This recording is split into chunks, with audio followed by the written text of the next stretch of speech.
Hey, welcome back, everyone. There's a lot going on with our neighbors to the south right now. MTG resigning, Trump calling reporters piggy, Epstein files, JD Vance possibly getting a divorce. I don't know. There's a lot of it. And with all the chaos, the issues that usually matter to Canadians are no longer interesting to US mainstream media. But that doesn't mean those issues have disappeared. Today, I want to talk about ICE and CBP. Because for many of us in Canada, and for a lot of international travelers, these are still huge concerns to us. Just because the media has stopped covering them doesn't mean their tactics stopped happening. So today I want to share a CBP incident that one of our viewers sent in, along with a few reports on ICE tactics right now and what conditions are like if you do end up getting detained. And at the end, I have a few photos from my weekend here in Malaysia. I'll show those last because I know not everyone here is for that part. Today's backdrop comes from Brian, who sent in this photo from Baffin Island in Nunavut. Really appreciate you sending this in, and I'm definitely looking forward to more photos of the territories. Okay, let's get started with our viewer's CBP story. Now, for privacy reasons, I won't be sharing his name or any personal details or the email that he sent me. I'm just going to refer to him as D. So this is about D and his wife C, and what happened to them at the border last May. Whether it was in May or whether it's now, I don't think it's going to be any different. D and C were crossing at the truck border, and they were flying to Germany to visit his cousin.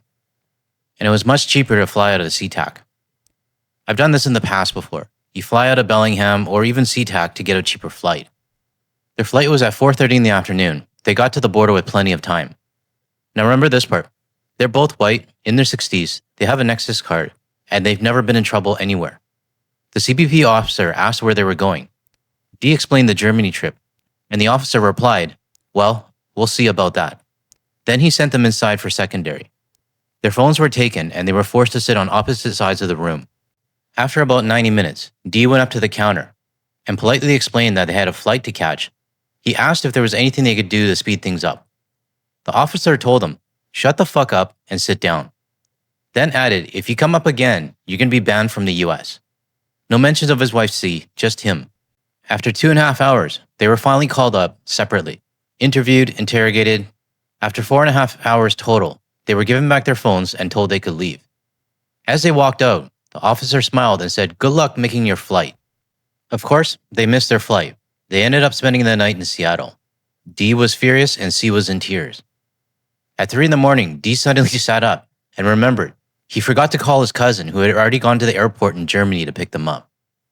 When they finally got to Germany, D booked a return flight back to Vancouver instead of SeaTac, and he had a friend in Seattle drive his car back to Canada, which I guess is a whole separate adventure on its own, because now you got an American guy driving a Canadian car across the Canadian border. When D and C got home, he wrote a letter to CBP, and he ended the letter by saying he will never set foot in the United States again. Thank you, D, for sharing your story. I would have loved to do an interview about this, but not everyone wants to be in the public eye, and I totally respect that. This situation could have gone in multiple directions, and I'm glad D and C were safe and eventually let go, even though they missed their flight. But it goes to show that this can happen to anyone.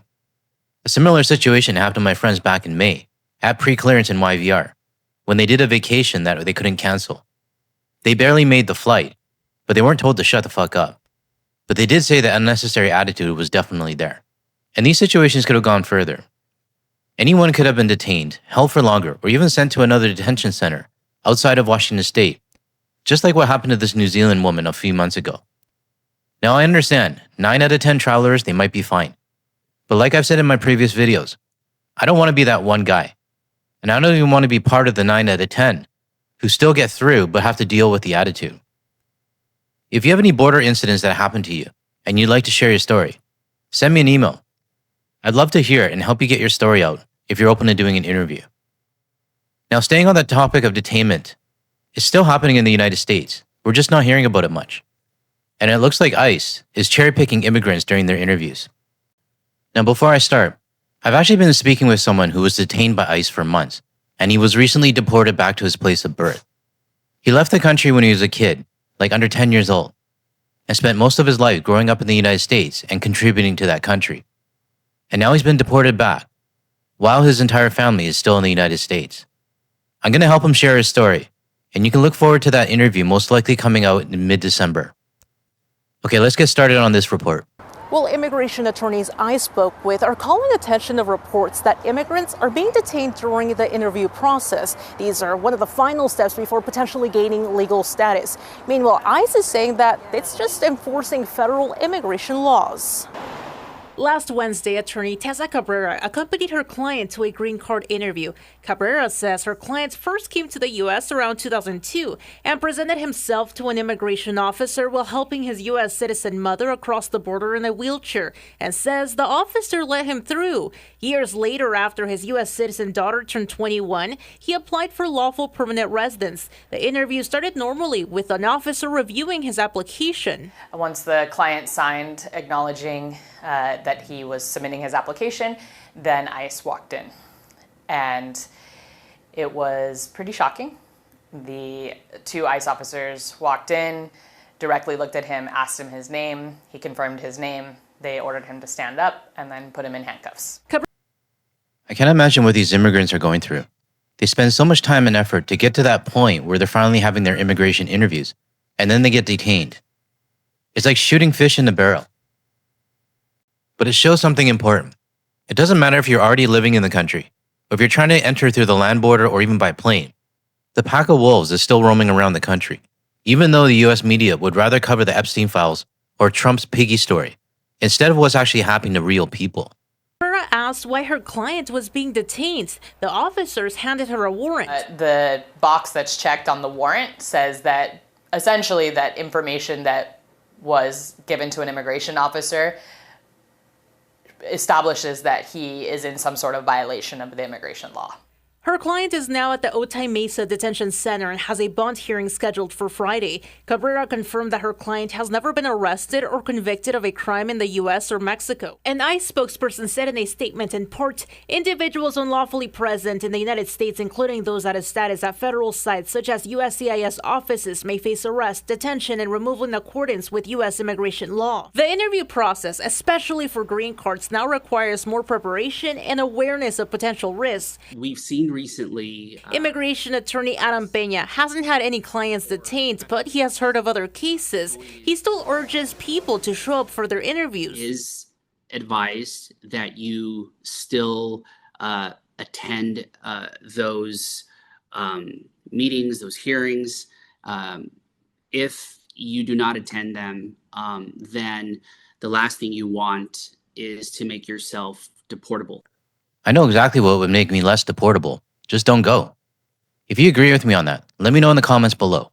And if you agree and you're not subscribed yet, or if YouTube randomly unsubbed you like it did for some viewers, hit that subscribe button below. It really helps the channel reach more people and to get this message out. Now this next report, it might be a bit tough for people to hear, but these are the real experiences from real people who were detained. And they explain what the living conditions are like inside the detainment centers. Just a heads up, this video is over 10 minutes long, and I'm only going to show the key points to show what conditions are actually like. But if you want to watch the full thing, the link is in the description below.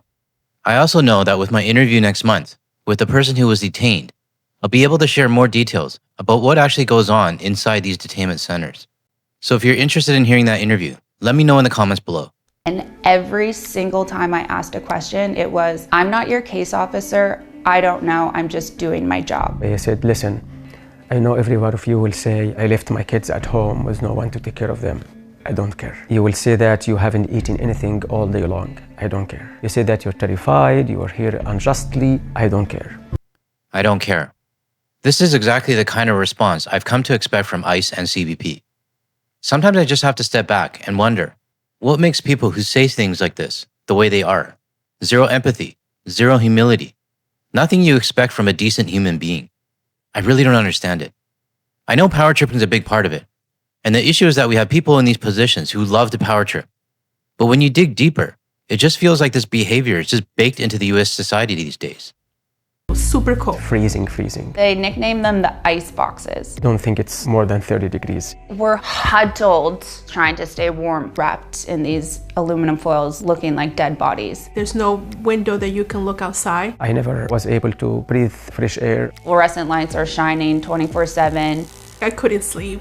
We kept hearing rats scream. Oh, One of the girls had her period and there was blood everywhere. they knew I was a menstrual cycle, but it was not offered to shower for 5 days. This nurse comes in and she's like, pregnancy test. She made us pee in front of each other into these Dixie cups. We're all just standing there in a circle, holding our open urine, and she's plopping these pregnancy tests in and then being like, okay, you guys are gonna check it back in the toilet.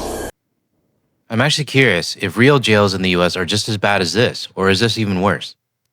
Thankfully, I don't have any personal experience with either one, so I guess I genuinely don't know. But does anybody know? I'm curious. But the conditions they describe sound completely inhumane, and my guess is that the people running these facilities, they must be enjoying every single minute of it. The food was horrible. It was disgusting. I ended up getting very sick. I lost a lot of my weight, 20 pounds. My body was really starting to shut down. I felt like, oh my goodness, am I gonna die here? I worked as a journalist in Egypt and I was persecuted and detained and tortured. My experience at the Butler County Jail was more traumatizing than my detention in Egypt. To say his time in ICE detention was a lot worse than being detained and tortured in Egypt, that says a lot to me. I can't even imagine how bad ICE detention must be if someone is saying that it is worse than actual torture. The United States and the right is always talking shit about other nations and regions, China, Russia, Middle East, calling them inhumane. But what about what's happening in their own backyard? It's something to think about. They are just grabbing anyone that they can. They're trying to find ways to deport as many people, even if these people were here legally. Not knowing what's gonna happen to me, I feel like that was the worst. Because I wanted just to call my husband. I wanted to hear my kids, and my kids are okay, you know? During the time that I was there, it was also my daughter's birthday. And I felt like they took that away from me. I was scared they were gonna forget me. I was put on solitary confinement for 6 days for advocating for myself and the other Muslim inmates to have a quiet space to pray. That's when my mental health started to deteriorate too fast. It's just a matter of time. I'll get deported and get killed in Egypt. That was the thing that I couldn't get out of my mind. I'll just get deported and get killed. Basic human and religious rights do not seem to matter to ICE agents. Maybe only if you're Christian. But the United States is supposed to be the land of the free. I mean, hell, it's literally in their damn anthem. This sure doesn't sound like it. As for the man's situation, his life is on the line if he gets deported, and my guess is that it's because he's a journalist. But is ICE or anyone in the Trump administration actually concerned about people seeking asylum? Nope. All I ever hear from anyone connected to the Trump administration or ICE is the same attitude. I don't care. Now let me show you one last segment before I wrap this video up. I am a different person than the person that got detained. I lost my job that I love. I lost my health insurance. Was not able to finish my degree, all because I got detained for 73 days. I was so lucky to have only been in there for 2 weeks. Can you imagine someone in the system that doesn't have my privilege? All the lawyers, all the money, all my connections, majority of the women that I met have been in there for months. I received a 5-year ban from America. Everyone asked me, they're like, well, you're never gonna go back, are you? I'm appealing. I wanna go back. I love America. What? Seriously? After everything you just went through, the pain, the anger, the fear, you want to go back? Ugh. Anyway, this last segment shows that people being detained, it isn't a simple go in, get out, and life goes back to normal situation. For many people, like the man featured, he lost his job and a whole lot more. His life has now changed because something he didn't even do. If you watch the full video, you'll see he did eventually get his asylum, but it came at the cost of his job and other major parts of his life. Now this woman, I know she's from Vancouver. She's fortunate enough to have a network and the money to hire a lawyer and get out in 2 weeks. Meanwhile, others are trapped for months, sometimes even half a year. And I'm honestly a bit what the fuck that she still says she loves the US and wants to go back. Now this person I'll be interviewing soon was also detained, and he was there definitely more than 2 weeks. And I'm excited to help him get his message out to everyone. So to close off this video, just because ICE and CBP aren't in the mainstream news right now, it doesn't mean it's died down. And if you ask me, I'm guessing it's probably ramped up and it's just flying under the radar. or worse, is becoming normalized. Either way, I'll keep showing the community any reports I come across that you need to see. Now, to end this video, my wife and I were to take the weekend to start exploring the city a bit and visit a few tourist spots. This one here is called the Central Market. It has a ton of local food stalls, arts, clothing, crafts, pretty much everything that you can think of. We also stumbled across a street market with even more local food stalls. I've been to Kuala Lumpur before on vacation, so I'm kind of somewhat familiar with the city. But what really surprised me in a good way is how modern Kuala Lumpur has become. QR payments everywhere, instant money transfers, and something called touch and go, which you can pretty much use for payments everywhere, including transit. And it's not just that. The buildings, the malls, well, there's malls everywhere. And some of them go all out with their Christmas decorations. So if anyone's planning a trip to Southeast Asia, I highly recommend checking out Malaysia. I really wish I could recommend more places to visit, but maybe in time I'll have a longer list. That's it for today's video. Thank you for watching if you're still here up until this point, and I'll see you in the next one.